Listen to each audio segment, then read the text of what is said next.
Hi, this is Andrew Cook. And this is Michelle Panek.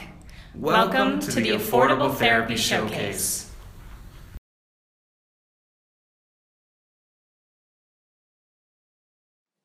Hi, everyone. It's my pleasure to introduce Lena McCain. Lena McCain holds a Master of Arts in Clinical Mental Health Counseling from Naropa University, where she specialized in mindfulness-based transpersonal counseling, psychology. She's the founder of Interfaith Bridge Counseling, and her drive and passions lie in the realm of interfaith relations and youth collaboration. She brings with her over 12 years of experience and an emphasis on one's personal self-discovery, spirituality, and multicultural diversity. Lena's expertise in spirituality and the therapeutic world acts as a reminder to young people and interfaith communities that they are not alone in their experience of life. Please welcome Lena McCain.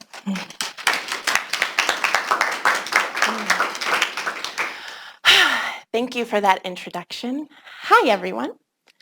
As Andrew mentioned, my name is Lena McCain, and I am the therapist at Interfaith Bridge Counseling, where I primarily work with tweens, teens, and 20-somethings. However, I'll work with people outside that age range if we're a great fit.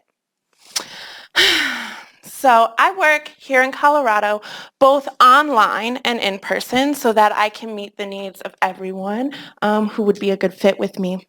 Now, this is usually where my elevator pitch jumps in, and I will note that I work with self-identity and spirituality and multicultural diversity, and that is all true, very much so. However, if we're being really honest here tonight, in the year of 2019, I think that's just a fancy way of saying that I work with people whose lives are hard. And if you're a tween, teen, or 20-something, believe it or not, life can be even harder for you. From school, to work, to finances, to friends, and even to families. The pressure just keeps growing and growing and growing. And these pressures, well, they often make us feel worried, alone, and even anxious. But here's the thing, you don't actually have to feel that way. At Interfaith Bridge Counseling, I hold that your mental health and well-being is not a luxury. It's not a novelty. It's actually a human right. And so if it's a human right, my hope is to bring that forward and alleviate the burdens that come along with it.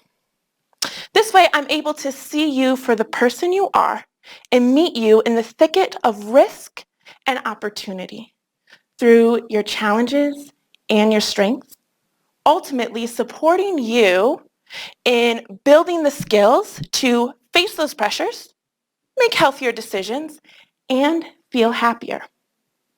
Now, the question really comes down to, how the heck are we actually going to do that, right?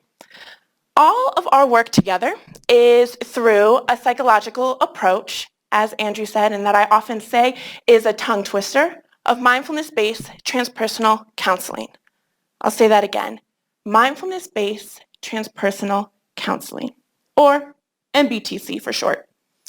MBTC specifically uses techniques that are focused in your overall health in body, mind, and soul/spirit. This means we focus on what you want to focus on alongside what you need to focus on, but we do it in a really creative way that fits your values and your beliefs. So kind of a walk through a park might be you come into my office, and instead of just sitting there and talking, which can serve you, we might actually get up and dance. We might process through video games. We might take the chalkboard wall that happens to sit right or stand right behind me and draw all over it, marking it as your universe. Moreover, when I'm using MBTC in this way, I'm using what I like to call a 4-step support program. And those 4 steps include recognition, self-exploration, support, and skill building. When we're using recognition and we're using self-exploration and support and skill building, what we're doing is creating a holistic system where we are addressing what your internal feelings are alongside your bodily sensations, and then making sure that we dive into who not only are you, but who do you want to be and what type of community do you want to foster. And not just a community that'll be around that you can hang out with, but a lifelong community, one that has your back. So it's not just a one-person journey. By including your overall health in this capacity, you and I are able to unite your spiritual and cultural perspectives in our work together, encouraging an all-inclusive, insightful experience towards healing and growth. Thank you.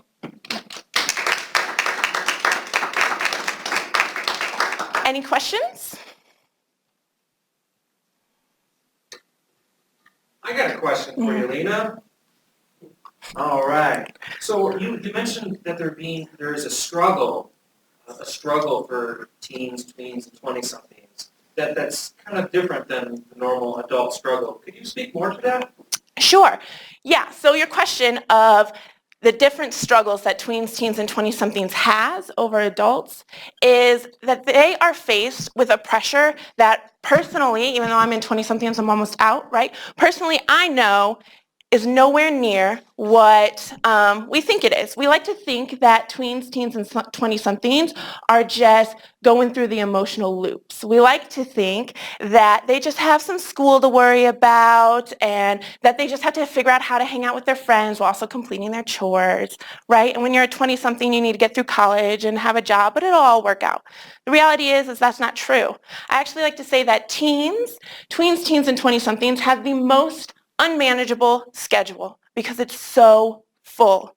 Their expectation, not only of themselves, but from everyone else, is higher than, say, someone in 40, because yes, they're not necessarily worried about how to pay for everything if they have that luxury and being in that privileged state, right? They don't have to worry about maybe where they live, but they do have to worry about how to navigate all those different expectations, such as getting your schoolwork done, making sure your resume and your academic performance is on top, making sure that you're making a connection and your network is there, making sure that if you have siblings, you have to pick them up and get them to school and feed them. You have to take care of yourself and hygiene, and you have to meet mom and dad and da-da-da, all of that. Those struggles are not unreal. They're actually very real, and they only get bigger and heavier the older we get.